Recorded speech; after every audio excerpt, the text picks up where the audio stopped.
கடந்த அக்டோபர் 2ஆம் நாள் உளுந்தூர்பேட்டையில் விடுதலை சிறுத்தைகள் கட்சியின் சார்பிலே நடைபெற்ற மது மற்றும் போதைப்பொருள் ஒழிப்பு மகளிர் மாநாடு மாபெரும் வெற்றி மாநாடாக அமைந்தது.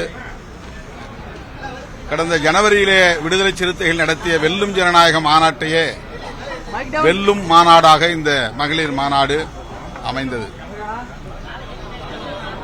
குறைந்தது 2 லட்சம் பெண்கள் பங்கேற்ற மாநாடாக இந்த மாநாடு அமைந்தது கூடுதல் சிறப்பாகும். இந்த மாநாட்டில் பங்கேற்ற மகளிர் அனைவருக்கும் இந்த நேரத்தில் நான் நன்றி சொல்ல கடமைப்பட்டிருக்கிறேன்.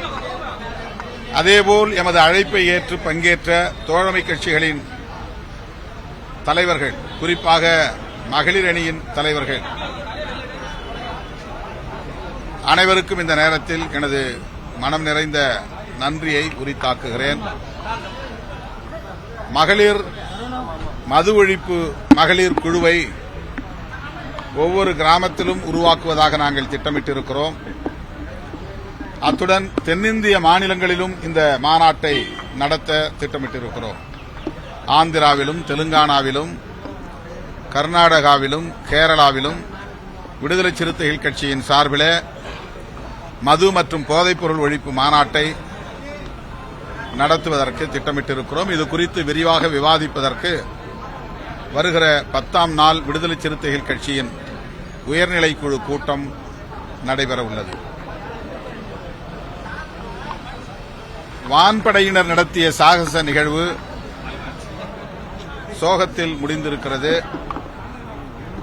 நூற்றுக்கணக்கானவர்கள் மயக்கமடைந்து மருத்துவமனையில் அனுமதிக்கப்பட்டதும் 5 பேர் பலியாகியிருப்பதும் மிகுந்த அதிர்ச்சியும் வேதனையும் அளிக்கிறது. தமிழக அரசு இது குறித்து முழுமையாக விசாரிப்பதற்கு உயர்மட்ட விசாரணைக்கு ஆணையிட வேண்டும். உயிரிழந்தோரின் குடும்பத்திற்கு போதிய நிதி உதவி அளிப்பதுடன் அவர்களின் குடும்பத்தினர் ஒருவருக்கு அரசு வேலைவாய்ப்பு வழங்கவும் முன்வர வேண்டும் என்று விடுதலை சிறுத்தைகள் கட்சி வலியுறுத்துகிறது.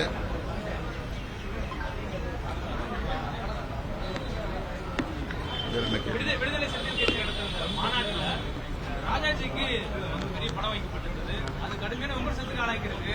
ராஜாஜி ஜாதி தீண்டாமை பார்க்கக்கூடிய நபர், அவருடைய படத்தை ஜாதி தீண்டாமை ஒழிக்கணும்னு பேசக்கூடிய விடுதலை சிறுத்தைகள் கட்சியோட மாநாட்டில் இருக்கு அப்படிங்கிற பெரிய விமர்சனமாக எடுத்திருக்காங்க. எதனால் வைக்கப்பட்டது? இது குறித்து நான் ஏற்கனவே விரிவான விளக்கத்தை அளித்திருக்கிறேன். ராஜாஜி அவர்களின் மதுவிலக்கு சட்டம் வரவேற்கக்கூடிய ஒன்று. அவருடைய இதர நிலைப்பாடுகளில் எங்களுக்கு உடன்பாடு இல்லை. குலக்கல்வி திட்டமாக இருக்கட்டும், சனாதனத்தின் மீதுள்ள அவருடைய நம்பிக்கையாக இருக்கட்டும், அதை நாங்கள் ஒருபோதும் ஏற்றுக்கொண்டதும் இல்லை, பாராட்டியதும் இல்லை. ஆனால் அகில இந்திய அளவிலேயே முதலாக ஒரு மதுவிலக்கு சட்டத்தை கொண்டு வந்து நடைமுறைப்படுத்தியவர் என்பது மறைக்க முடியாத, மறுக்க முடியாத வரலாற்று உண்மையாகும். அந்த வகையில் மது ஒழிப்பு மகளிர் மாநாட்டை நடத்திய விடுதலை சிறுத்தைகள் கட்சி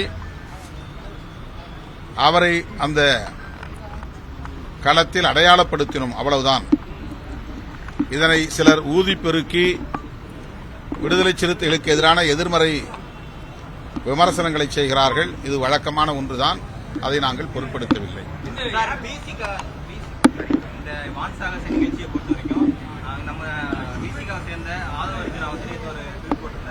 அதாவது அரசோட கவனக்குறைவுங்கிறத அவர் வெளிப்படையாவே சொல்றாரு. உங்களோட அறிக்கையில குழு போடணும் அந்த மாதிரி ஒரு மறைமுகமாவே சொல்றாங்க. அரசோட கவனக்குறைவுன்னு திரும்ப ஒத்துக்காம இருக்கிறதுக்கான காரணங்கள் தான் இருக்கா? 2 பேருடைய கருத்தும் ஒன்றுதான். சொல்லுகிற தொனிதான் மாறுபட்டு இருக்கிறது.